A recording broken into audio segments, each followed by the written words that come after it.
yang dikasihi oleh Tuhan, pada kesempatan yang indah ini, izinkan saya untuk menyampaikan pelajaran sekolah sahabat kita. Kita sudah memasuki sahabat ke-13 yang berjudul proses penghakiman.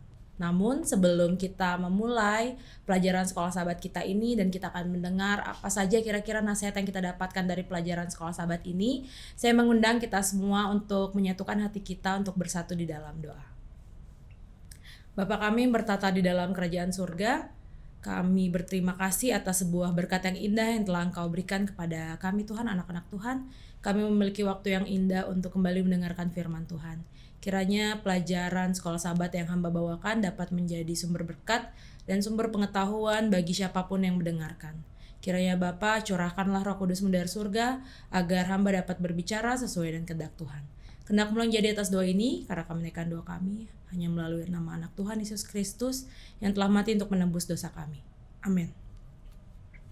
Baiklah, saya akan memulai pelajaran sekolah sahabat kita yang ke-13 pembahasannya, yang akan saya awali dengan membacakan ayat inti yang tertulis di dalam 2 Korintus 5 ayatnya yang ke-10.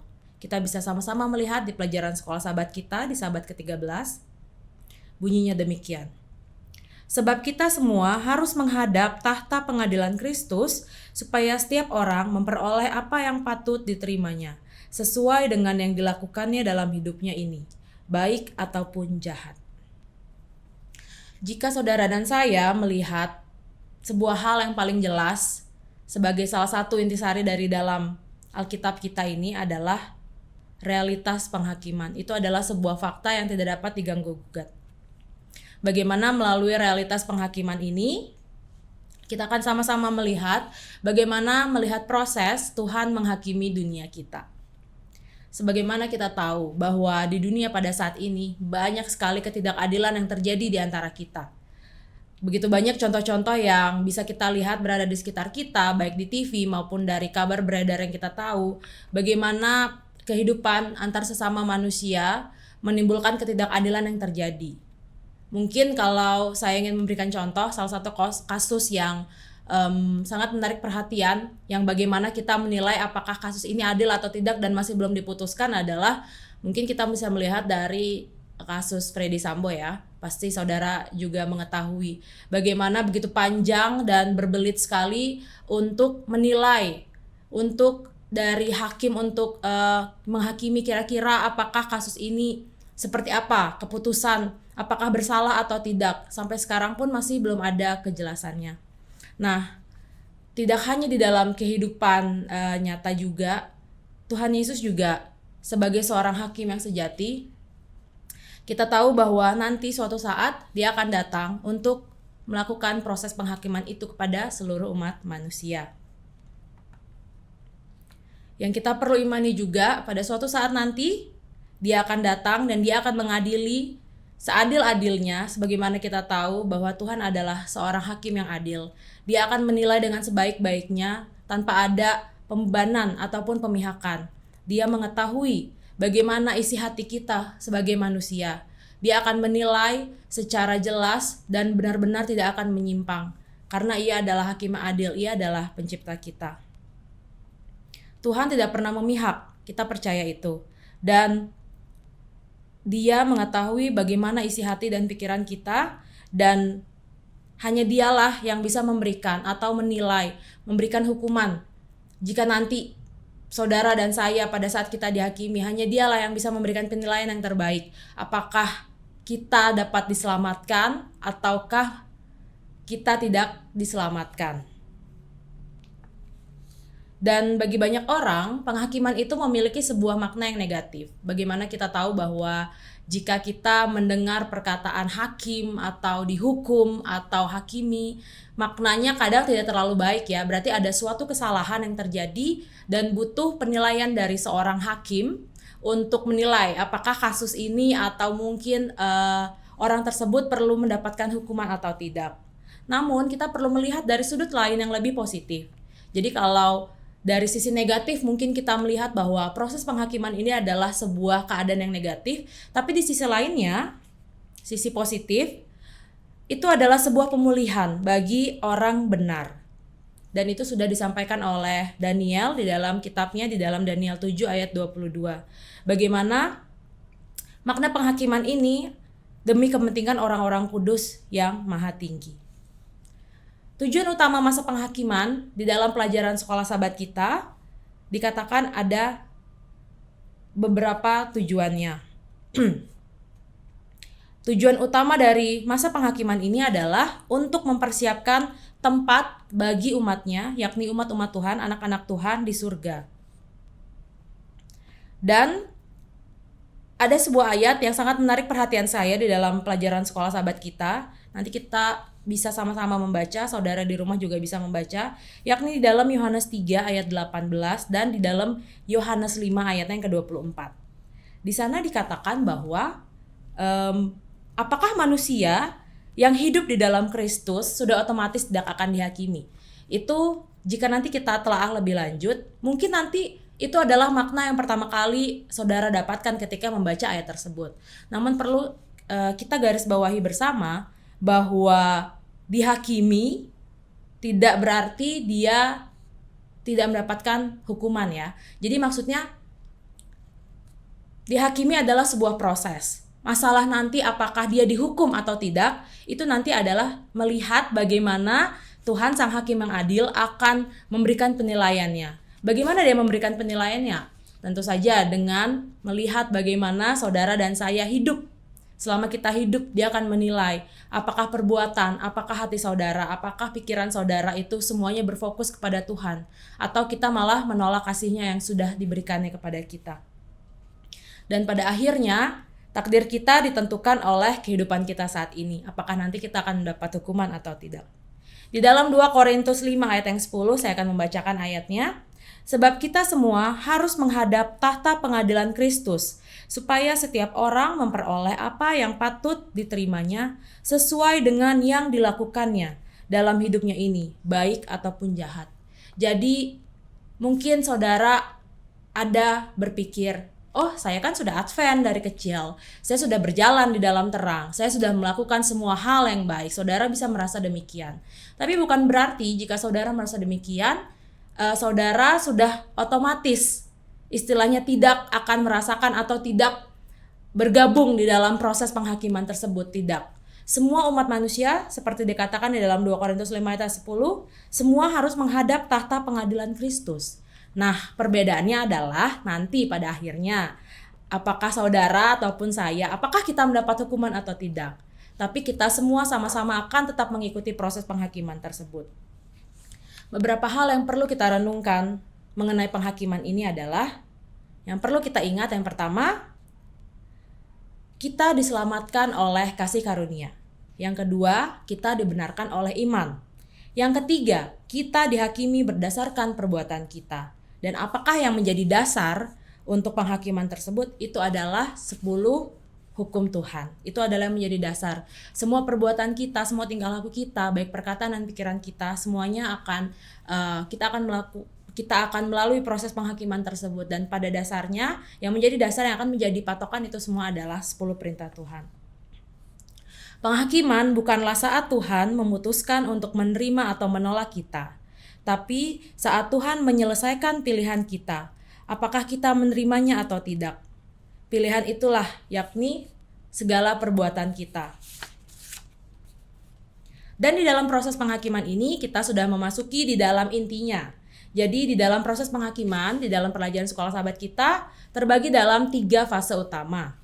Yang pertama kita akan bahas satu persatu, saya akan mencoba membahasnya secara singkat. Fase yang pertama di dalam proses penghakiman ini adalah penghakiman pra-Advent. Proses yang kedua adalah penghakiman 1000 tahun. Dan proses yang terakhir dalam proses penghakiman adalah penghakiman eksekutif. Kita akan melihat satu persatu apa-apa saja yang menjadi makna dari 3 proses penghakiman tersebut. Kira-kira apa yang terjadi, kapan itu terjadi, siapa yang akan menjadi hakim kita akan bahas-bahas bersama. Di dalam penghakiman yang pertama, proses yang pertama, yakni penghakiman pra-Advent, itu sudah dimulai dari tahun 1844. Penghakiman pra-Advent ini adalah penghakiman sebelum kembalinya Kristus. Dan penghakiman per-Advent ini didasarkan pada 3 ajaran dasar Alkitabiah. Yang pertama adalah semua orang mati, baik yang hidupnya benar dan tidak benar, tetap tidak akan disadarkan ataupun dibangkitkan sampai nanti kebangkitan terakhir. Yang kedua, adanya penghakiman universal atas semua manusia. Jadi tidak ada yang terkecuali. Semua manusia akan melewati proses penghakiman ini. Yang ketiga, fakta kebangkitan pertama akan menjadi ganjaran berkat bagi orang yang benar. Dan kebangkitan yang kedua akan menjadi kematian kekal bagi orang fasik. Itu adalah 3 dasar dari penghakiman yang pertama, fase yang pertama, yakni penghakiman pra-Advent. Nanti kita bisa membahas lebih lanjut lagi, lebih dalam mengenai detail mengenai penghakiman pra-Advent ini. Kita akan bisa membahas di kelas kita masing-masing. Saya akan mencoba menyingkatnya.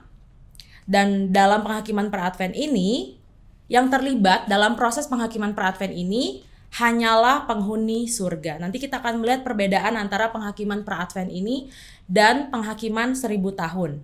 Jadi yang terlibat itu adalah berarti orang ceritanya yang menjadi oknum ataupun yang berpartisipasi menjadi judge atau menjadi hakim dalam penghakiman pra-Advent ini hanya penghuni surga. Nanti kita akan melihat bedanya ya. Kita tidak perlu takut dalam pengadilan pra-Advent ini. Kita sebagai umat-umat Tuhan tidak perlu takut karena kita percaya bahwa Tuhan akan menegaskan dan menyatakan kepada dunia surgawi keputusan yang manusia atau saya, saudara, kita semua buat untuk Tuhan selama dalam hidup kita. Yesus tidak akan pernah menambahkan apapun kepada keputusan yang akan kita putuskan sendiri. Jadi dalam pengadilan nanti, pengadilan pra-Advent ini, keputusannya itu sudah bulat ya. Jadi kita benar-benar akan dihakimi berdasarkan perbuatan saya dan saudara. Tuhan tidak akan menambahkan ataupun mengurangi. Tidak akan ada kejomplangan. Bagaimana kita tahu bahwa dalam proses penghakiman mungkin yang terjadi di dunia saat ini, sering terjadi banyak kejomplangan. Sering terjadi banyak memihak antara pihak yang satu dengan yang lain. Banyak faktor yang bisa mendasari itu, mungkin uang, mungkin hubungan kerabat, mungkin rasa takut, mungkin berbagai macam hal. Namun penghakiman yang dipimpin oleh Tuhan kita percaya bahwa itu adalah penghakiman yang teradil. Kita tidak perlu takut jika saudara dan saya yakin selama dalam hidup kita sudah berjalan bersama Tuhan. Kita akan masuk ke fase yang kedua. Jadi kalau yang pertama tadi penghakiman pra-Advent, sekarang kita masuk ke penghakiman yang kedua, yakni penghakiman 1000 tahun. Apa kira-kira yang terjadi di dalam penghakiman 1000 tahun ini?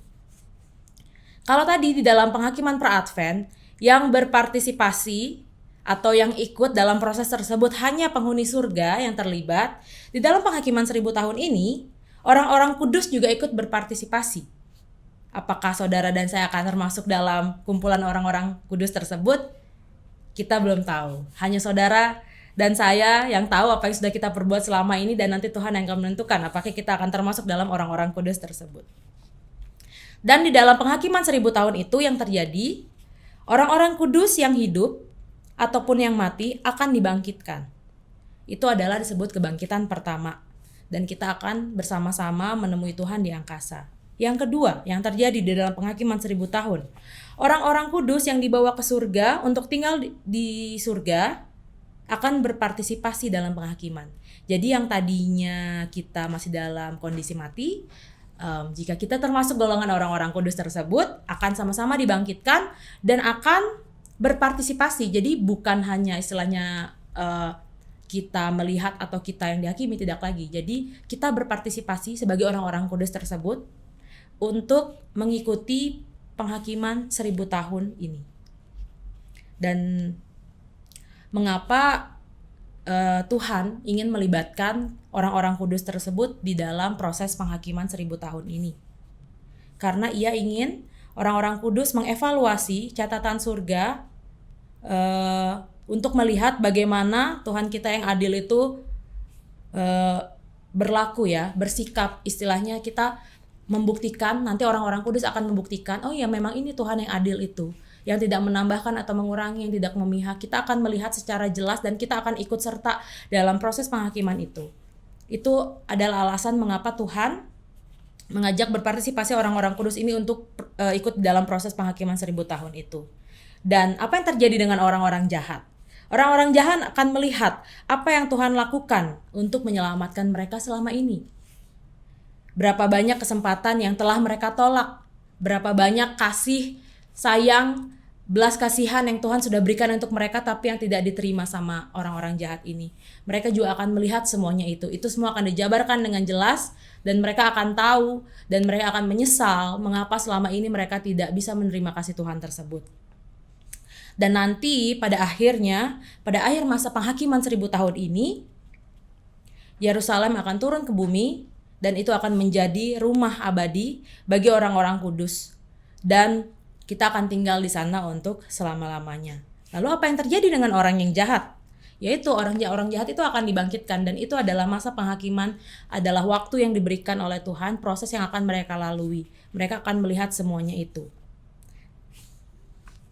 Dan pada akhirnya nanti setelah orang-orang jahat itu mengakhiri semua prosesnya ini, di dalam Wahyu 20 ayat 9 dan 10 akan ada yang namanya kematian kedua. Apa itu kematian kedua? Jadi kematian pertama adalah kematian di dalam dunia ini.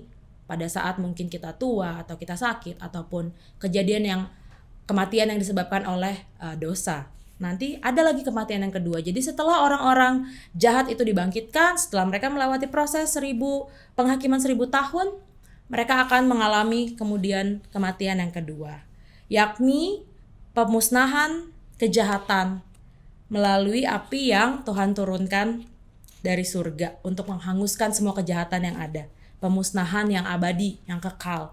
Tidak ada lagi dosa, tidak ada lagi kejahatan. Tertulis di dalam Wahyu 20 ayat yang 9 dan yang ke-10. Kita masuk ke fase yang ketiga ya. Jadi tadi fase yang pertama adalah fase penghakiman pra-advent. Fase yang kedua adalah penghakiman 1000 tahun. Dan kita masuk ke fase terakhir, yakni penghakiman eksekutif. Apa itu penghakiman eksekutif? Kalau kita melihat makna dari eksekutif ini sendiri adalah sebuah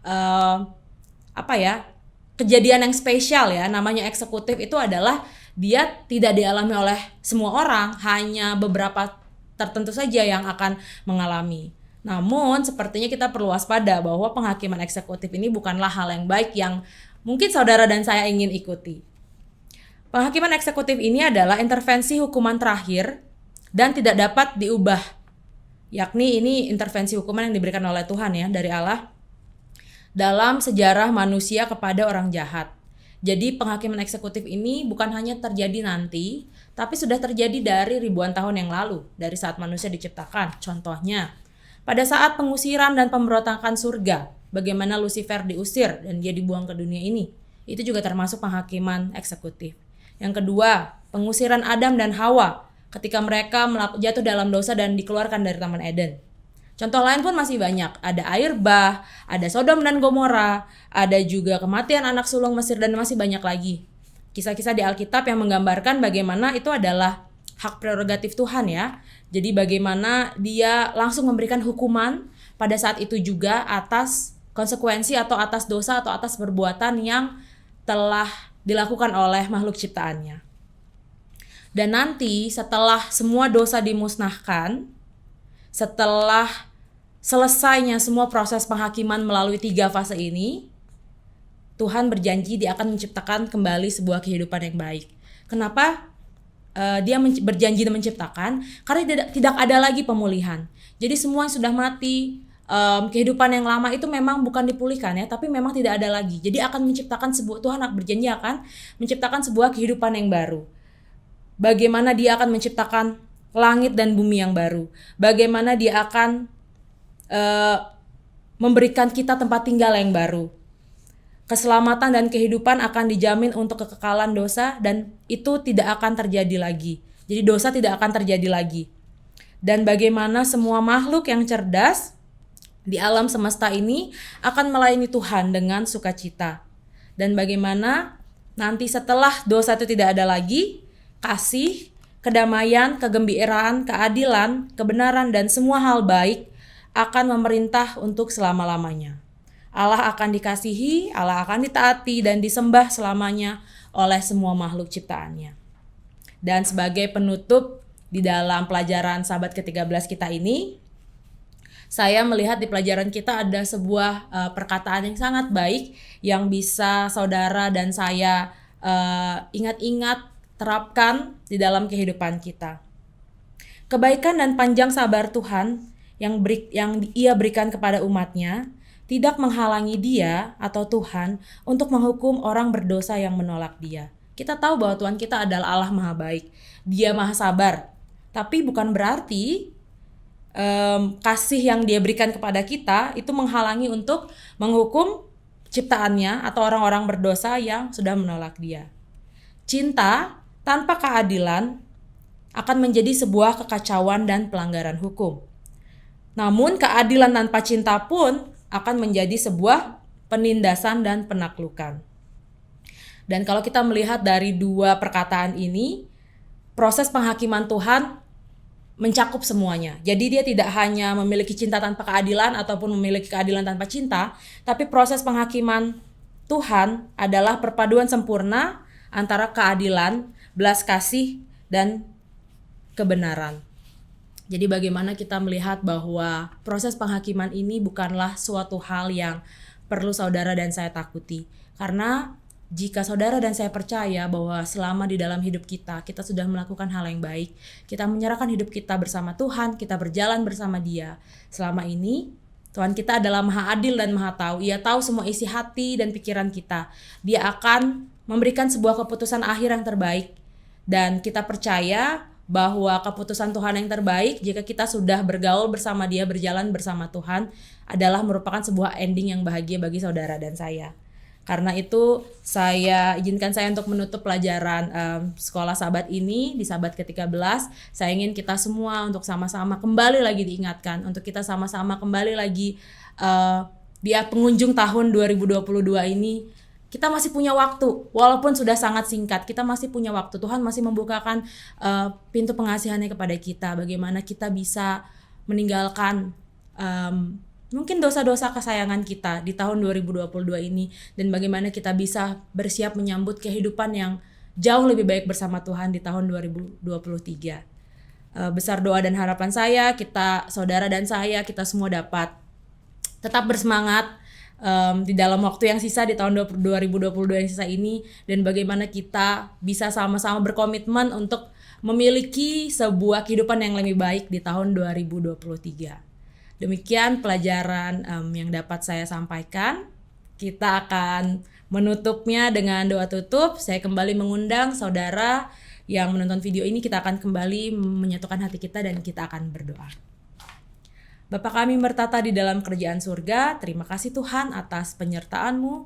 Kami sudah mendengarkan firman Tuhan, kiranya firman yang kami dapat dengarkan tadi dapat menjadi sebuah kekuatan baru bagi anak-anak Tuhan yang mendengarkan dimanapun mereka berada.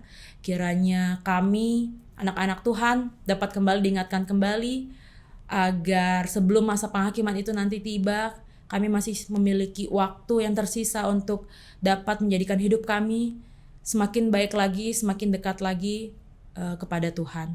Kami percaya bahwa Tuhan akan memberikan Roh Kudus-Mu juga untuk hadir di hati dan pikiran kami, menemani kami anak-anak Tuhan dimanapun berada, agar kami dapat menjadi seseorang yang semakin baik, yang semakin mendekatkan diri kami kepada Tuhan.